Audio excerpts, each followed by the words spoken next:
Hey, welcome back to the Disney Plus Everyday Challenge, and today we have Superstar. This is like a TV biography miniseries that was on ABC News. It is, I don't know what it was, like 10 episodes. Um, there's four on Disney Plus. This came out around 2021 to 2022 and focused on a number of different celebrities in different fields. But the only ones that remain are the women, I believe. Kobe Bryant, obviously. Robin Williams, John Ritter, a few others were featured in these episodes, and I don't, I don't see the guys. I mean, not there's anything wrong with that, but I was hoping that maybe see a little bit of Robin Williams. But with these, although with these kind of biographies, guys, I don't think they're necessarily. Oh, let me watch a biography about Robin Williams. They might have done Kobe Bryant and everything else. Mainly, these are all stars that have passed. Yes, they are stars that have passed. What is remains of the women in each of the seasons is Whitney Houston, Aaliyah, Reba McEntire. Reba McEntire's still alive, so I'm pretty sure. Last I checked, she's still alive.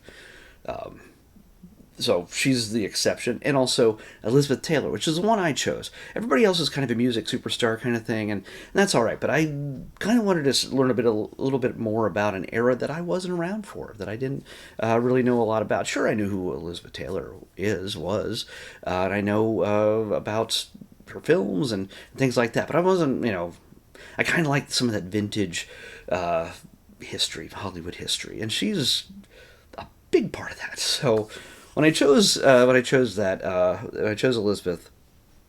By the way, each of these episodes are about 45 minutes long, so you could go through the four episodes they've got of the 10 that exist, and we'll learn a little something about each of them, especially if you're fans of them.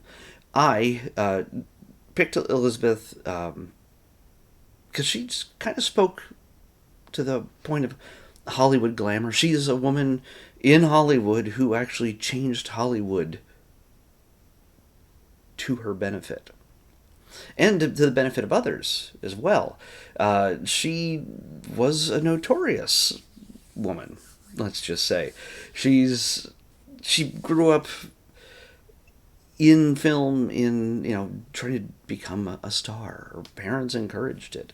When she was very young, she was just an incredible beauty, and the way some of her friends talk about how beautiful she was as a child, it may sound a little unsettling these days, but yeah, she basically grew up just everybody enamored by her beauty over the decades, and suddenly she was a child, and now she is a sexy superstar.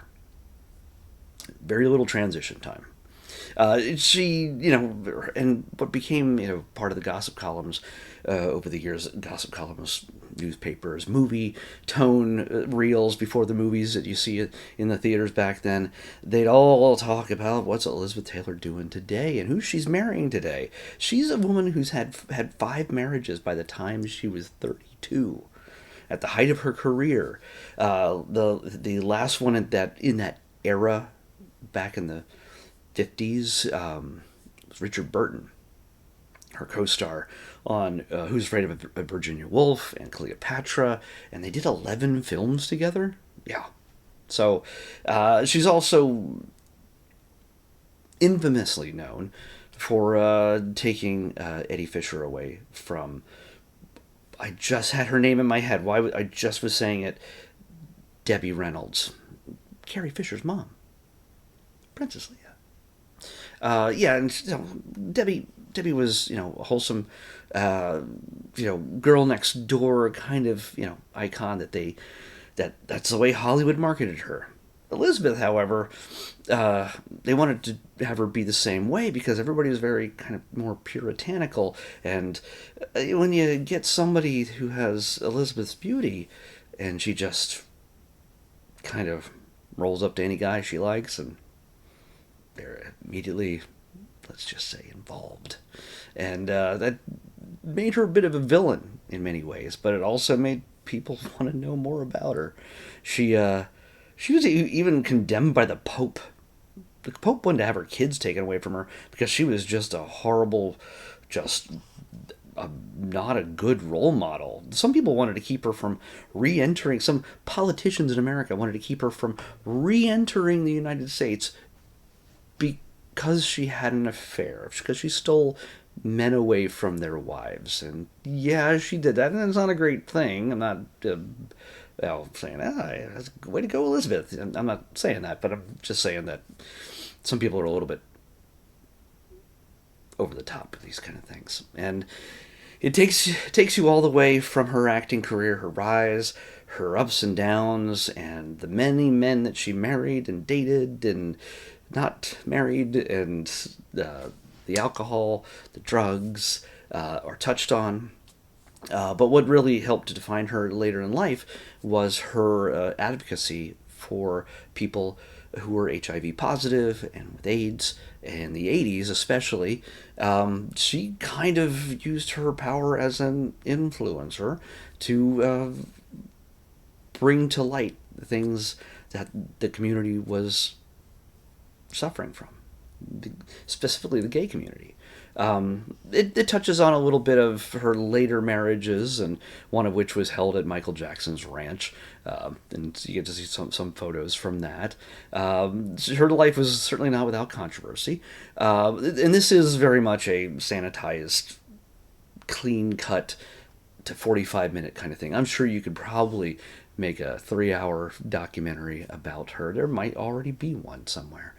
But yeah, it's you get to learn kind of the high notes on everything in a span of 42 minutes. Sorry, 42 minutes. So yeah, it's if you're interested in all these different types of celebrities and their lives and the things they go through to become who we think they are, who we saw them as, or who we hoped they were, it's not always the same.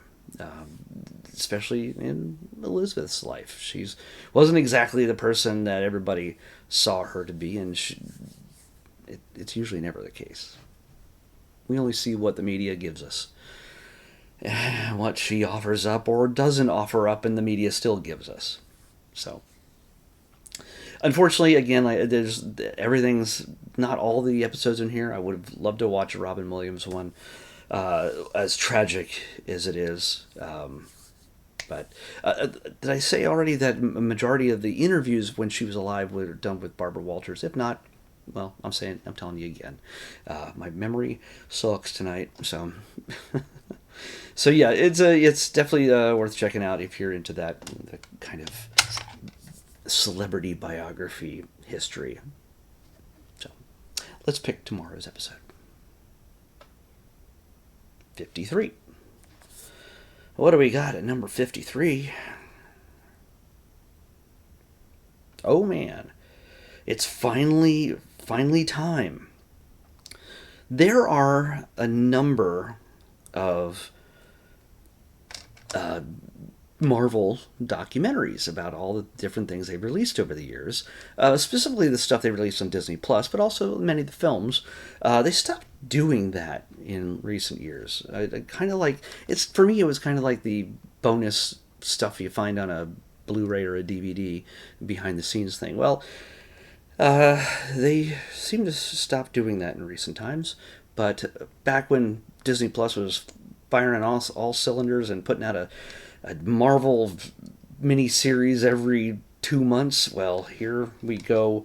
We have one last one. This is technically, I think, the last Marvel thing I have currently on Disney Plus.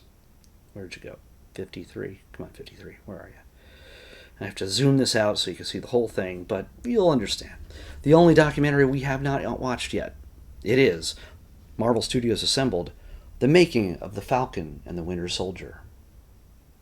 It has been a while since I watched that series, but I always love watching documentaries of behind-the-scenes stuff, so this will be a nice refresher for what went on. Of course, it can't tell us all the plot points, because it was a making. Well, no, they can, because it was made after, released after the series came out.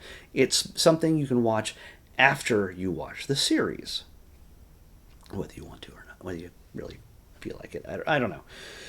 Okay, so it is called Marvel Studios Assembled. The Making of the Falcon and the Winter Soldier is what we're watching next on the Disney Plus Everyday Challenge. I'll see you back here tomorrow with that. Bye.